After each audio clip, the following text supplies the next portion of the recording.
જખો ઓદોધામ ખાતે ઓદોરામજી મહારાજની 69મી પુણ્યતિથિ મોક્ષ તિથિ લીલા સમાપન મહોત્સવ નિમિત્તે આજે જખો જે એમનું જન્મસ્થળ છે, પ્રગટ્ય સ્થળ છે, ત્યાં વિવિધ ધાર્મિક કાર્યક્રમોનું આજે આયોજન કરવામાં આવ્યું હતું. સવારના પાદુકા પૂજન, સ્તુતિ વંદના, સત્સંગ, કીર્તન અને પૂજ્ય મૃદુલા માતાજીના આશીર્વચન એમના કમલો દ્વારા આપવામાં આવ્યા. અને આ પ્રસંગે ખાસ કરી શ્રી કચ્છી ભાનુશાલી દેશ મહાજનની કારોબારી સમિતિના સભ્યો ઉપસ્થિત રહ્યા હતા અને અનેક ઉદ્યોગ પ્રેમીઓ આજના પ્રસંગનો આનંદ માણ્યો હતો. મહારાજજી ઓદોરામજી મહારાજનો લીલા સમાપન કાર્યક્રમ અને જખો મુકામે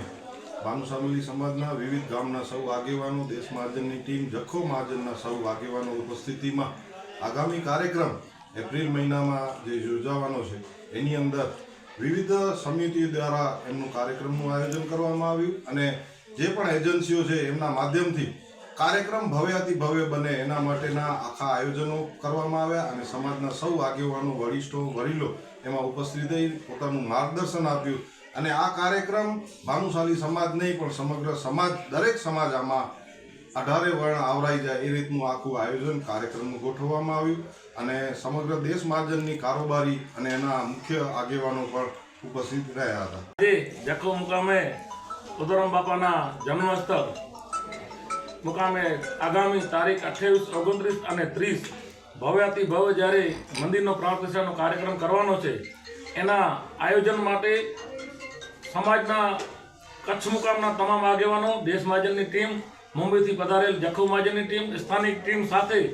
આખા કાર્યક્રમનું આયોજન ભવ્યાતિ ભવ્ય કેવી રીતે થાય તેના આયોજન માટે, તેના કાર્યક્રમ પાર પાડવા માટેની તમામ એજન્સીઓ સાથે કાર્યક્રમ નક્કી કરી અને આ કચ્છમાં ભવ્યાતિ ભવ્ય ભાનુશાલી સમાજનું નહીં પણ 18 વર્ષના ઓદોરામ બાપા છે એવું આયોજન આગામી કેવી રીતે થાય તેના આયોજન માટે અમે બધા આજે ભેગા થયા હતા, જેમાં ભાનુશાલી સમાજના તમામ આગેવાનોનો સાથ સહકાર રહ્યો હતો. હવે આગામી આ કાર્યક્રમ છે તેમાં કચ્છની તમામ સમાજ આમાં ભાગ લે એવી સમાજની પણ નેમ છે અને 18 વર્ષના આમાં ભાગ લેશે એવું આખું આયોજન કરવામાં આવશે.